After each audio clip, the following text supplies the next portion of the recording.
Waktu perempuan-perempuan itu dalam perjalanan menuju kubur mencari Yesus, mereka juga mempercakapkan apa? Siapa yang akan menggulingkan batu itu? Karena memang mereka tahu kubur itu ditutup dengan batu yang beberapa sumber mengatakan lebarnya, diameternya saya juga belum pernah lihat, tapi informasi itu. Diameter batu itu 1,5 meter, lalu tebalnya 40 cm. Siapa yang akan menggulingkan batu itu bagi kita? Tapi perhatikan, mereka tahu ada hambatan, mereka tahu ada tantangan, mereka tahu ada sesuatu yang akan mencegah mereka untuk berjumpa dengan Kristus, terlepas bahwa hari itu dia dalam pengetahuan mereka dia mati. Tapi itu juga tidak menghentikan langkah mereka, tidak akan membuat mereka berbalik arah, tidak membuat mereka balik badan. Ini sebenarnya memberi pesan apa kepada kita? Orang-orang yang setia mencari Tuhan, orang-orang yang setia mengikut Tuhan, orang-orang yang mau setia mengiring Tuhan harus juga sadar, mengikut Yesus pasti ada hambatan, pasti ada tantangan, pasti ada kesulitan, pasti ada pergumulan. Jadi saudara tidak usah terpengaruh dengan teologi-teologi kemakmuran yang mengatakan seolah-olah asal engkau percaya Yesus hidupmu sukses, hidupmu lancar, hidupmu kaya raya. Maka kalau hidupmu tidak lancar, hidupmu tidak kaya, itu tanda engkau tidak beriman. Itu ajaran-ajaran yang sangat menyesatkan. Karena Yesus sendiri pernah berkata, barang siapa mau mengikut aku, dia harus menyangkal diri, dia harus memikul salibnya, dan dia harus sungguh-sungguh mengikut aku. Ada berapa banyak orang Kristen yang setelah sekian lama mengikut Yesus pada akhirnya menjadi kecewa. Karena apa? Karena tidak mengerti prinsip hidup mengikut Yesus. Ada banyak orang terlalu berhasrat mendapatkan mahkota, tidak mau salib.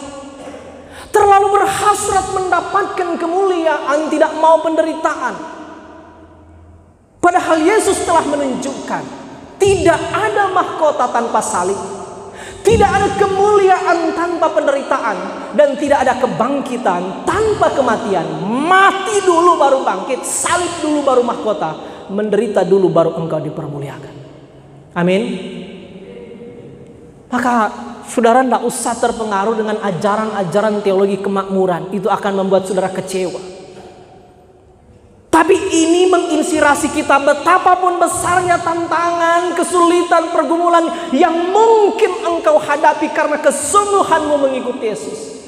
Percayalah, Yesus Kristus tidak akan pernah mengecewakan orang-orang yang setia mengikut Dia sekalipun tantangannya besar. Amin. Yesus Kristus tidak akan pernah mempermalukan orang-orang yang demikian. Karena itu ayat ini bilang, setibanya di kubur, mereka sangat terkejut. Yang mereka kira akan menghambat mereka, yang mereka kira akan menghalangi mereka, yang mereka kira itu pergumulan yang besar, yang mereka kira itu tantangan yang berat, yang mereka kira itu beban yang mungkin tidak bisa mereka selesaikan. Justru setelah mereka sampai di pintu kubur, mereka mendapati batu itu telah digulingkan. Oleh siapa? Oleh Tuhan melalui malaikat. Ini bukan sekedar kejadian yang dicatat lalu kita membaca sambil lewat.